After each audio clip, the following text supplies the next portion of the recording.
The next speaker is Dierk Reuter. He started flying gliders at the age of 12 in Germany. He obtained his powered license at the age of 23 at EA number 1 in Flababa Airport in Riverside, California. He graduated from Georgia Tech, or Georgetown Institute of Technology, with a PhD in aerospace engineering and has accumulated over 6,000 hours. He's has owned and flown a TBM aircraft for the last 12 years with his wife, Caroline. More recently, they added a Robinson R66 to their inventory to explore the beautiful West. Dierk is a board member of TBMOPA and chairs the insurance committee there. In 2019, he was part of a flight of 2 TBMs that obtained the FAI Polar Diamond Circumnavigation Diploma, awarded for the second time ever. Dierk bucked a long-held flying record set by Chuck Yeager by piloting his TBM 930 turboprop from New York to Paris in just 8 hours and 35 minutes. He is a global finance expert. Reuter helped pioneer the use of math and computers to automate foreign exchange trading at Goldman Sachs and Deutsche Bank, resulting in 9 patents. After the 2008 financial crisis, Reuter co-founded London-based Lucid Markets, one of the pioneers of electronic marketing in the global cash and future markets. In 2018, he started and implementing the TBM report, a software which uses aircraft data to provide pilot feedback on the execution of stabilized approaches. Dahar has adopted the concepts in the Me and My TBM app, and flight-by-flight pilot feedback has helped numerous pilots execute precision and stabilized approaches. At this time, I'd like to welcome Dierk to the stage. Right. All right. Thank you so much. Thank you. Here's some black licorice. Oh, I love black licorice. Thank you very much. Well, thank you so much for having me here today. It's really quite terrific, and apologize for all of this. But it's all practical. But what might be interesting in this context is that I like to do flying, for transportation, but every once in a while we have been doing, my family and my wife and I have been doing what we call interesting flying. And so the way I think about this is what this is all about in the end of the day is, to preserve our freedom to fly and have access to this, and of course, last not least, not do this safely.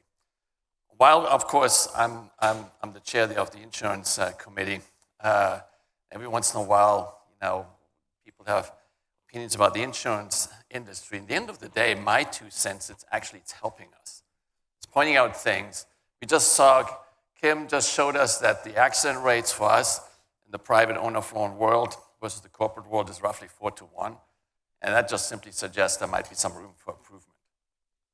And, last not least, when there's an opportunity to invest, many of us are, of course, business people and looking for investment opportunities, particularly in the current situation. So I'm always interested in investing as well, and taking a closer look at the captive situation like the CJP. It's actually not entirely clear how that would work effectively. Anyhow, here's a presentation. Am I at risk? And the whole endeavor started in 2017, and we bought a new TBM, which at that time had data in it.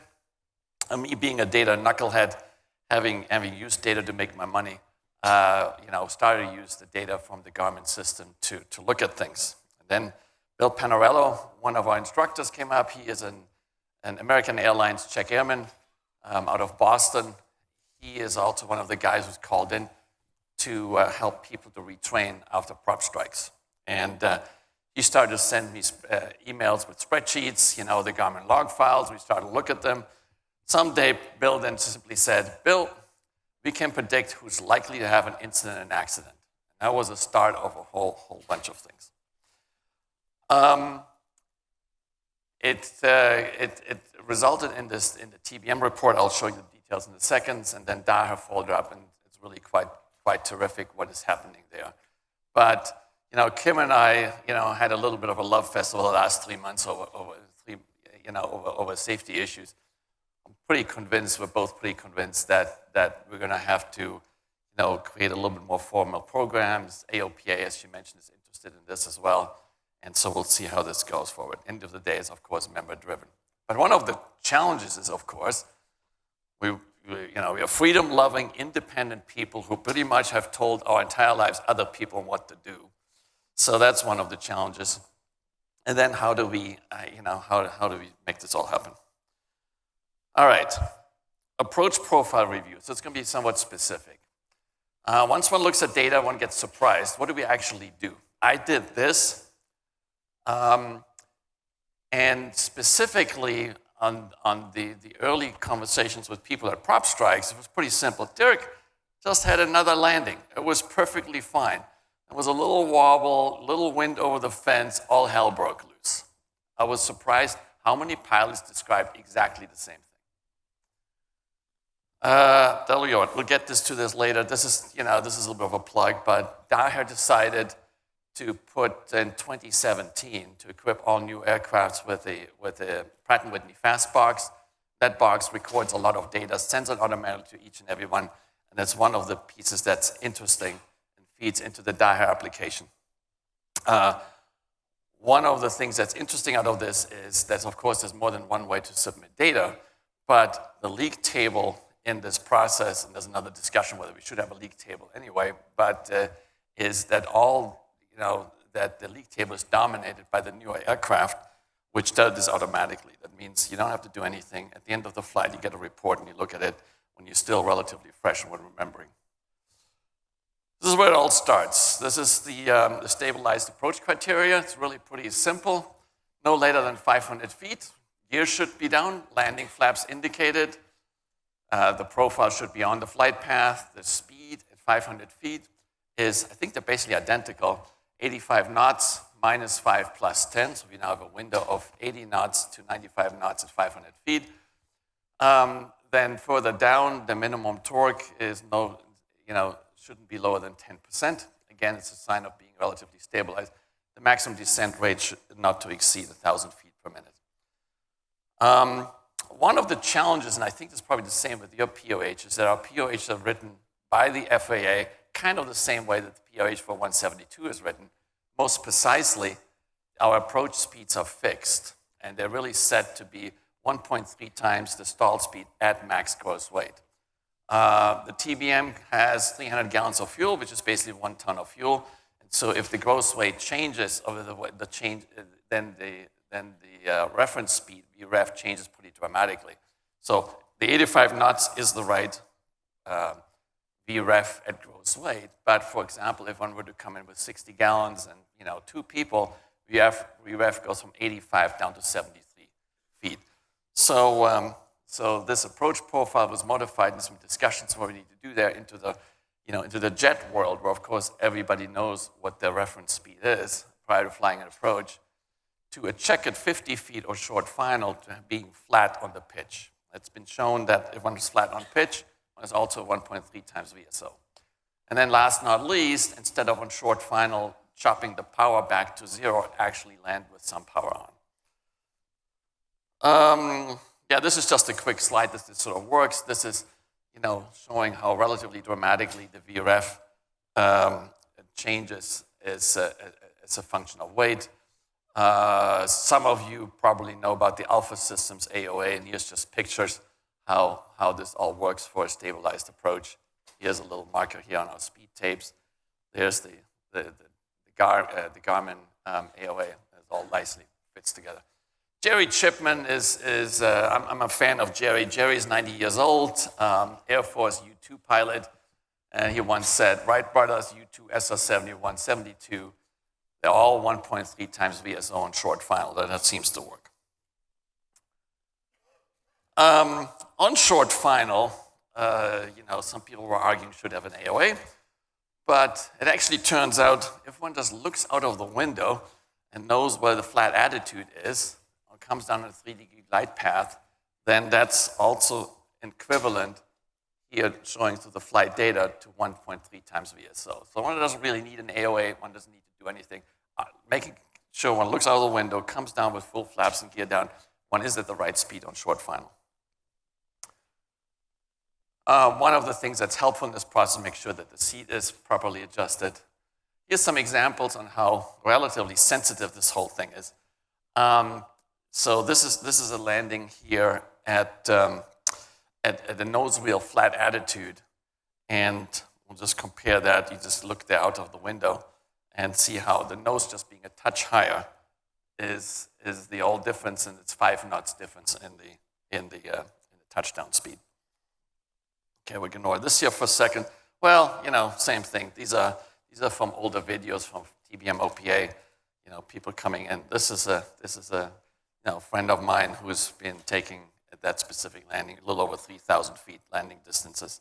And here's another friend of mine who in Chile lands in about 700 feet. Tell you what, I'm just going to ignore this. This is just more of the approach profile. And besides having feedback on safety, I'll get back. It also makes for happy passengers because our touchdowns are smoother. TBM gear is actually quite stiff, and so it creates some happiness there just because the energy is managed. This is one of the early reports. It goes through these criterions again. Landing flap set, on path, on speed, torque, vertical speed, pitch indication, and this pitch indication at short final is basically 1.3 times V. Last but not least, the thing we really care about is, what's the pitch at touchdown? Why does that matter? The touchdown pitch needs to be larger than 3 degrees. Otherwise, basically, the nose wheel starts to touch down as well. And this is just an example of how precise this kind of needs to be done. This is a report of somebody who then shortly after this report actually had a prop strike. And so instead of shooting for numbers like 86%, we really pretty much have to be 100%. I'm going to skip this here really quickly. This is a plot that one sort of gets back out of the earlier reporting when it simply shows down here the touchdown attitude on the y-axis, on the horizontal axis the speed, and this is the cloud of all the profile, all the landings in the fleet. And then what we can sort of look for down here is the 2 degrees and the 3 degrees touchdown pitch. Anybody who sits down here basically has a 3-point landing or a nose wheel landing. By the way, if one goes then further, so if one gets the individual report, one notices, well, if I have circles down here, I want to think about what happened on this flight and maybe do something different. So this is a report that goes back to an individual after submitting data. Final cross-check one more time. And now we're going to go through some profiles here. You will see 3 approaches. One is good in blue, one is a close call in orange, myself, and a prop strike in red, and just kind of show how things can go wrong. This is the vertical path. You say, what's interesting about this? This is the distance from the 50-foot marker here. So it's just coming down the glide path, and then there's a touchdown. Not very interesting. These 3 different flights are basically the same. Now here we're looking at the indicated airspeeds for the 3 different paths, and you see the good one sort of coming in at basically, VREF.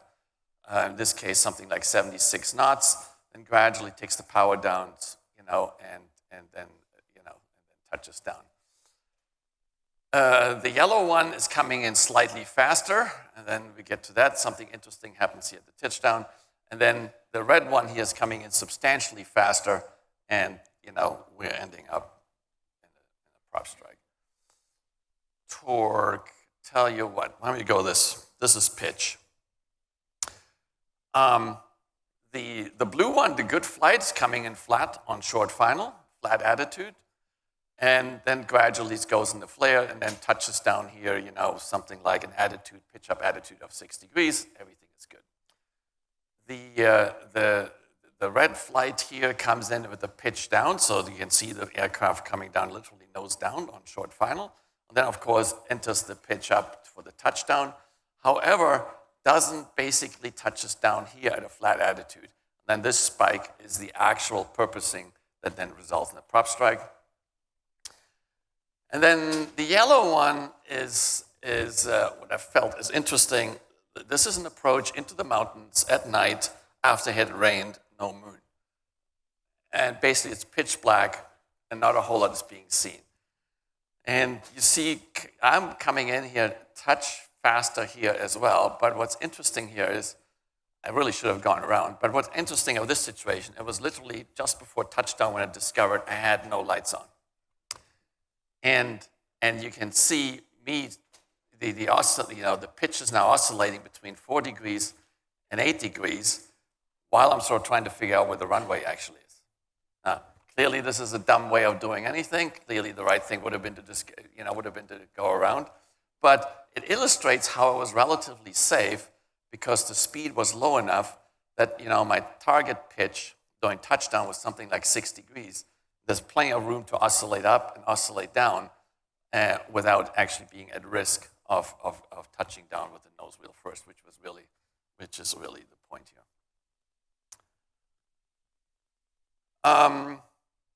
Today, this is a printout from the Daher app. So this is basically the criterions again. So again, one gets a report fully automatically now, and it goes to the criterions. Some of them are red, some of them are green. You get the point, and it creates a scoring system. This is one of the ways, of course, energy is set up early in the process. 1,000 RA, 500 RA, 50 RA touchdown, and so this is just one set of data. It just looks at the speed at 500.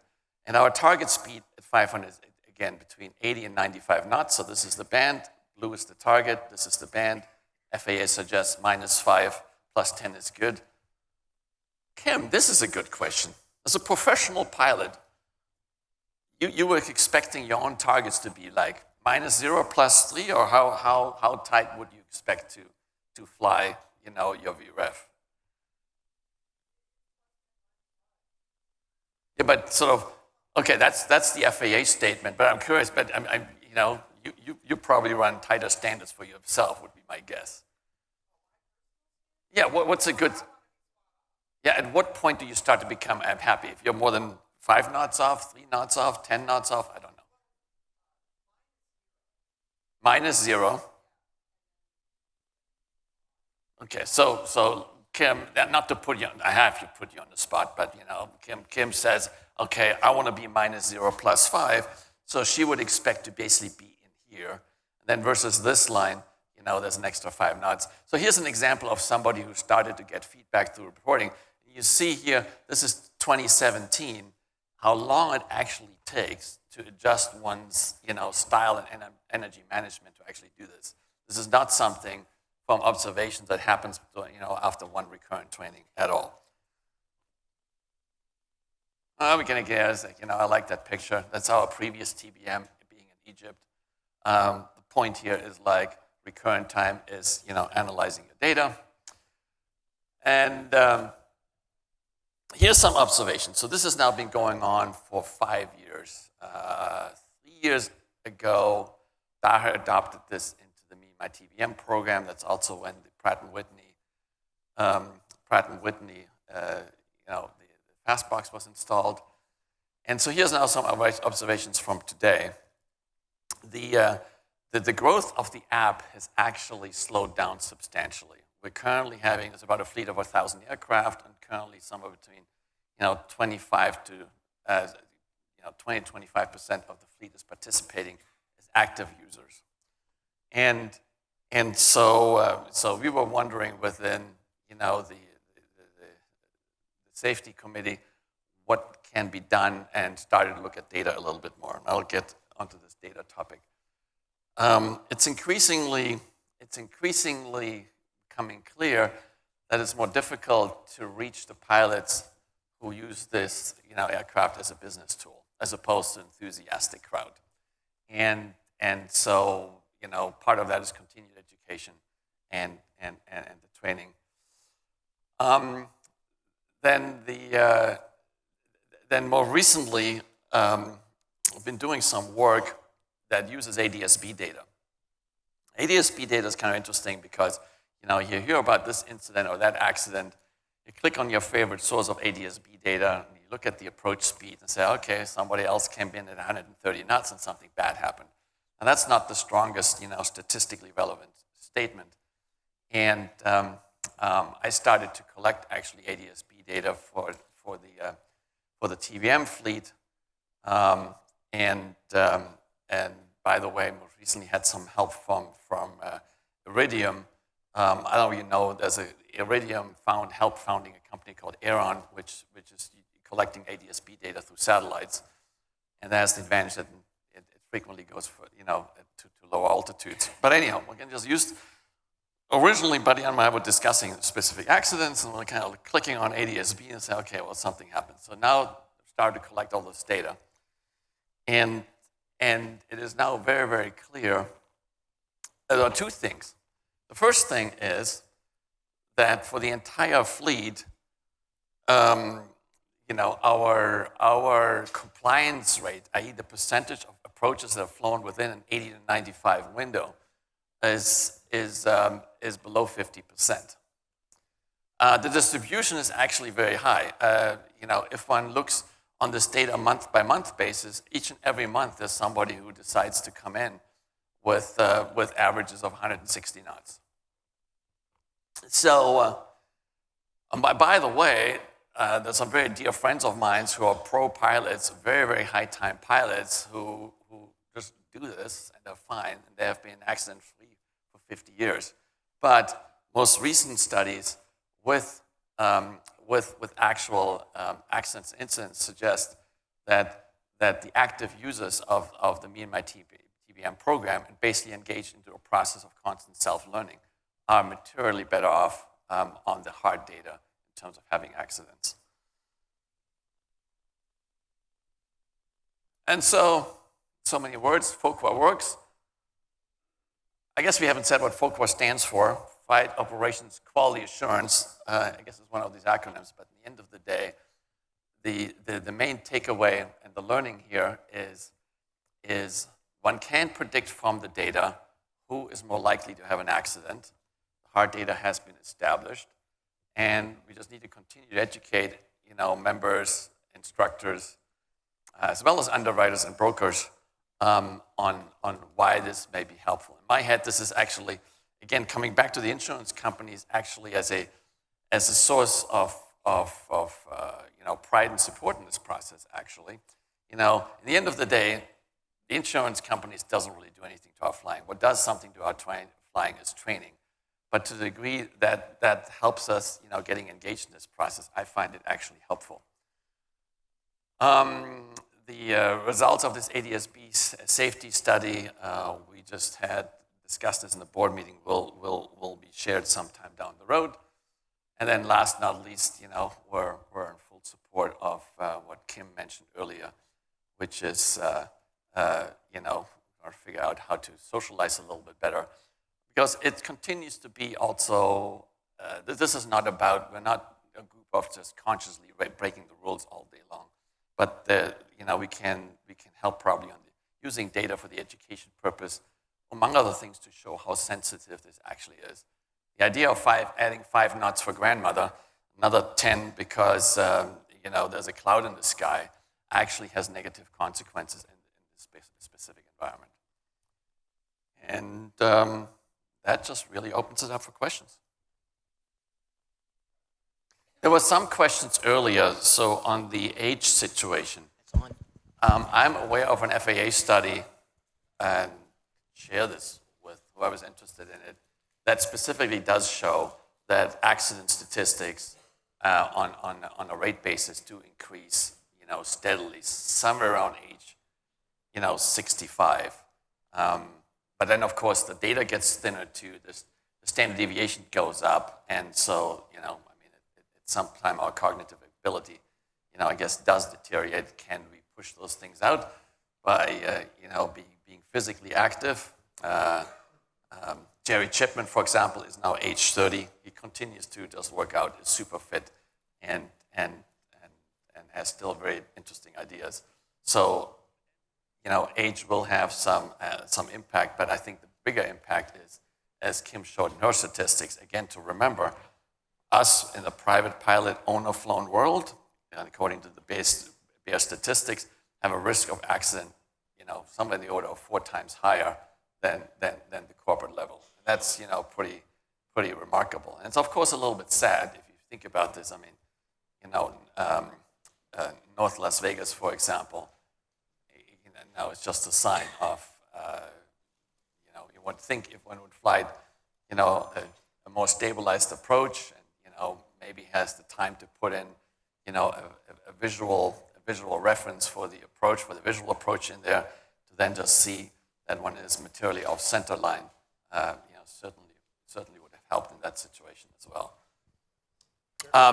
There's one more comment I should make on this terms, and same friend some time ago said, shared this with Kim, when something happened, and said, how much manual flying do you think we actually do? Me being the data geek went in there, and the answer was 2 minutes, which fascinatingly enough had no idea. Apparently matches MD-11 pilots, but that's kind of crazy, right? You fly 2 hours on average. We fly 2 hours per flight. We do maybe 75 flights or so on average per year. So we're ending up flying our aircraft for in the order of 2 hours per year. If one makes this so black and white, so like, okay, well, am I the pilot? Am I like just watching the needles move here? What is going on? It's clearly not so great. And so I have started to change, and follow the professional guidelines and basically try to fly manually below 10,000 feet. And every once in a while, things happen, runway gets changed, and they have to look at the book and all of that, and it becomes challenging. It then just forces oneself, train a little bit to step up, the automation when it's necessary to take the workload down and vice versa. Something we ordinarily also don't do that much actually during the recurrent training. So I have added to the reporting actually an extra line that simply says, how many minutes have I been actually flying manually on each flight, and try to keep that up. So I'm intrigued by the ADS-B data that you gathered. We've heard from Manny and Kim and McVinney also say we don't have the data, we don't know how many hours this group is flying, but it appears that you found a way to figure that out. We could extract the number of hours flown, at least in the US, by all of the pilots here through this ADS-B data. How did you gather all the data for all the TBMs and all those flights through ADS-B? Was it some sort of API? Was it some service provider? Because it's clear that from the remarks from Kim and et cetera, that we need that data too. We need it badly. It's a bit challenging. I'm using multiple sources. I'm grateful to the support from Iridium and also ADS-B Exchange. It depends on the airport.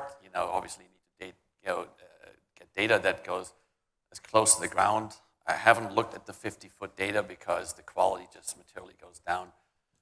The quality of the data at 500 foot after, I think the program throws out maybe something like 20% of the approaches so for various issues. But after that, quality control, retaining 80% of the approaches. So the current data is something like 100,000 approaches. Retain 80% of that.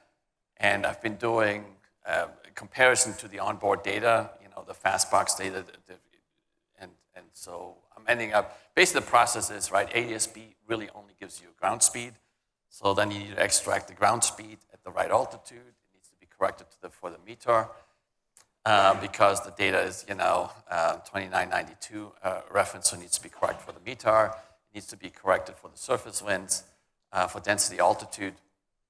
And so the precision of the ground speed data is in the order of 2 knots in terms of standard deviation between the onboard system and the ADS-B data. The data analysis for the indicated airspeed at 500 feet is in the order of 5 knots.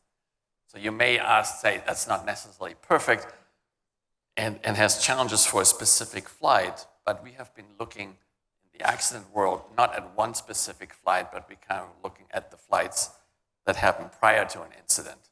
So that's less subject to specific wind situation or anything. It's a little bit more an indication of what a pilot kind of tends to do on average. And that, that approach, of course, mitigates some of the noise that comes from the ADS-B. Sorry, you just answered the question I was going to ask, is that how useful is the ADS-B data that close to the ground? And you just sort of addressed that. I wonder if since our avionics and our fleet are not as homogeneous as a TBM fleet, right? You've got these systems that are in these planes that are very similar, and you can capture all that data. So all of our data would come from outside of the airplane, like the ADS-B data, winds and conditions at the airport. So would that be a factor as well, like minimums and the conditions at the airport as far as scoring these risks? That's a very good. Actually, first a shout out to Kim, because Kim actually challenged me. I know what that was, 4 weeks ago, 6 weeks ago. She basically said, this has got to be shit.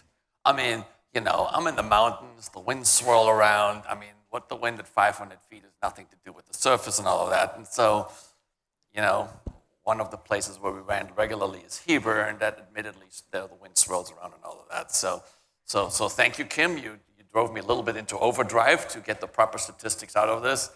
And it is true that, of course, that changes once in a while, but from a perspective of looking at something like 25 flights on average, these things, in my best guesstimate, get averaged out. And then one gets sort of an overall picture of, hey, how much faster does somebody come in? And we're just all collectively still surprised how incredibly correlated the accident data with that is. So, there's more work to be done. I also actually love the reference from Kim from earlier on possibly correlating that data to the airport. This is not the end of the story. This is just barely the beginning of the story.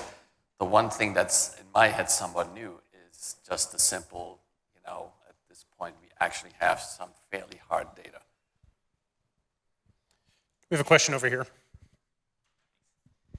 I'm an instructor, and I see problems with being stabilized on approaches a lot. But can you speak a little bit to what y'all teach the pilots to configuration speed-wise to be stabilized, and how long it took that to implement with all of the pilots in the fleet? Okay, well, that's a terrific question. Well, but this is, the report that does the scoring. And again, it just goes through the step. This is the VFR version, which says, okay, landing gear down, full flap set by 500 feet. Under IFR conditions, it's 1,000. And, being on speed, which is this 15-knot window at 500 feet. Torque being, up below 10%. So these are the actual criterions. As I just said, the adoption rate within the fleet does appear to be, for this one specific criterion that has been checked, through ADS-B across the entire fleet, the adoption rate is below 50%. Here's actually, on the instructor topic, is something I feel important. For a while, it was kind of, DA has a very deliberate program, and but it was time to create an app because everybody creates an app, and this was added. This has been sort of a terrific success. But it's increasingly clear in my head and some other people's head as well that the data is actually probably ought to become primary and not secondary to the training. So what do I mean by that? I'm aware of a number of specific incidents that happen with what we consider to be our very best instructors. So anyhow, the observation is it's not necessarily clear that even our best instructors can tell what we do when we're not in the training situation. We're clearly on our best behavior during training, and then in the wilderness we do something entirely different. And the other fascinating aspect of this whole thing is we may not be doing this consciously. I had a few moments for myself that, really, is this what I did? Only after looking at the report. So the point of this thing is getting the feedback of one's flight immediately after the flight is actually immensely helpful to the learning process.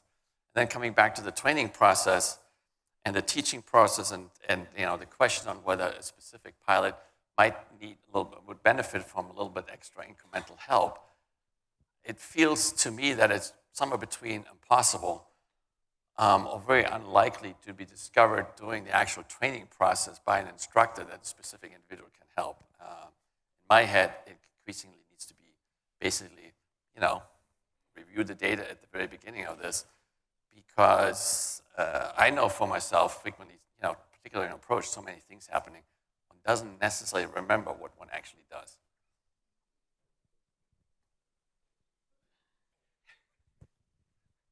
Thanks very much. Really interesting, and I hope we can get to the point of using some data ourselves, even though we have some hurdles that you've already heard. On the insurance question, I assume you've talked to insurers, and I assume they've said very interesting. Have they done anything more concrete than say very interesting?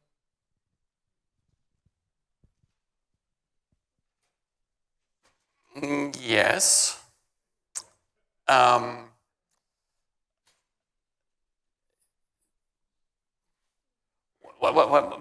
My personal 2 cents is okay, I had a number of interactions with brokers as well as underwriters, and I'm actually quite impressed. So I think of this as the insurance organizations can sort of help us. The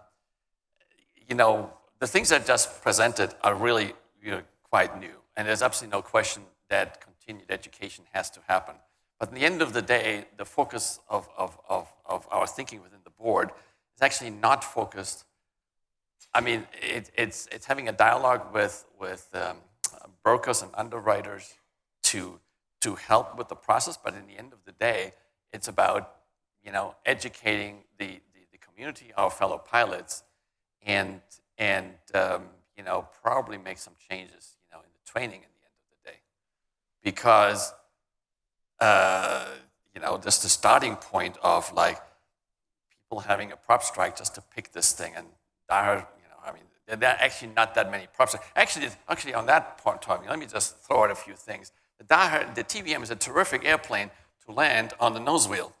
It turns out the data suggests have, 10 prop strikes or so a year, and I think there's estimated to be somewhere around 3,000 nose wheel landings a year. So that's actually pretty good. I don't know, well, I guess we know a little bit of what a big airliner does. Actually, your accidents were not nose wheel landings, but I have no idea what an airliner would do if you would decide to land one on the nose wheel. So, the accidents and incidents themselves are very, very rare, but having the precursors there in the data is what this is essentially focused on. So on the insurance topic, I don't know. We just need to become better, right? I mean, for example, if we want to get pro-pilot rates, I guess at the end of the day we have to behave like pro-pilots and not just only say that, but essentially prove that. That's my guess. And there's enough stuff happening, which is creates a substantial amount of risk. You probably should cut out. But hey, we're freedom-loving people, so we don't really need anybody to tell us what to do. So the approach is essentially, through education, and then the marketplace will sort out what's appropriate. That's at least my 2 cents. But hey, I'm an old trader, so I'm obviously in favor of the market versus anything else. Other questions for Dierk?